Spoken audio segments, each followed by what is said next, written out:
The HOA Mafia. Wow, that's a heck of a title, isn't it? Sounds like something out of a movie. But today, we're going to dig into the very real, and sometimes, frankly, terrifying power of homeowners associations.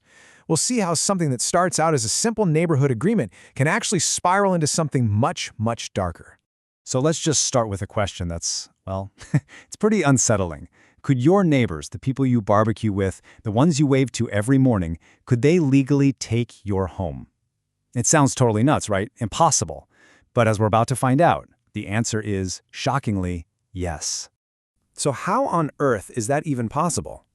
Well, it all starts with the friendly face of the HOA. You know, the one that most of us think we know. The neighborhood watchdog.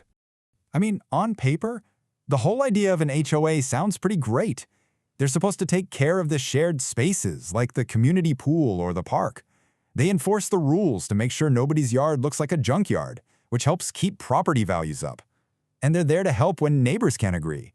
They're sold to us as this, helpful caretaker for the whole community.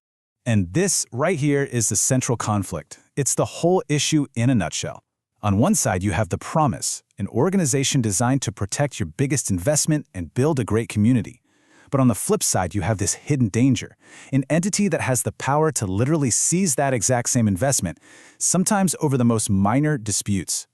This is the tension we're going to unpack. So how do you get from that shiny promise to that terrifying peril? Well, it almost always starts with something that seems ridiculously small, a fine. It's a total domino effect. It can start with something silly, like you left your trash cans out a day too long, or maybe your grass got a little too high, so you get a small fine. But let's say you argue it, or you forget to pay. Well, then they tack on late fees and interest, and this is the real killer, attorney's fees. All of a sudden, that tiny debt is ballooning, and that gives the HOA the green light to use its ultimate weapon, a lien. And this right here, this is where the foreclosure trap snaps shut. This isn't just about getting an angry letter in the mail anymore.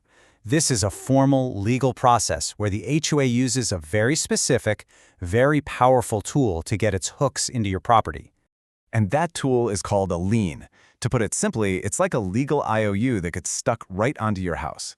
It's a formal claim that says, hey, you owe us money, and your house is now the collateral to make sure we get paid. And here's the absolutely crucial part. That lien isn't just a piece of paper. It gives the HOA the actual legal right to force the sale of your home to collect on their debt. Just think about that. That tiny unpaid fine has just given them the legal keys to your house. Okay, and now we get to the most gut-wrenching part of this whole thing, the part that gives this explainer its title, the theft of your home equity. Let's just look at a quick example.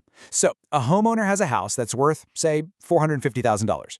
They've been paying their mortgage, so they only owe $150,000. And the debt that started this entire nightmare? A measly $5,000 in HOA fees and legal costs. I mean, just look at the difference there. It's staggering. The difference between what the home is worth and what's owed on it is $300,000. That is the homeowner's equity. But that's not just some number on a page, is it? That's years of work. That's savings. It's a retirement plan. It's a family's entire financial security. And now, all of it is on the line. Because here is the brutal reality of a foreclosure auction. A lot of times the home is sold for just enough money to pay back the bank and the HOA's tiny little debt. And all that equity that was left over, that $300,000 in our example, it can just evaporate. Poof, gone. The homeowner who built up all that wealth for decades walks away with absolutely nothing. So that brings us right back to the big question. When an organization can take a tiny rule violation and turn it into complete financial ruin for a family, is it really a community protector? Or has it morphed into something else, something a lot more predatory? That's a question every single homeowner in an HOA really needs to be asking themselves.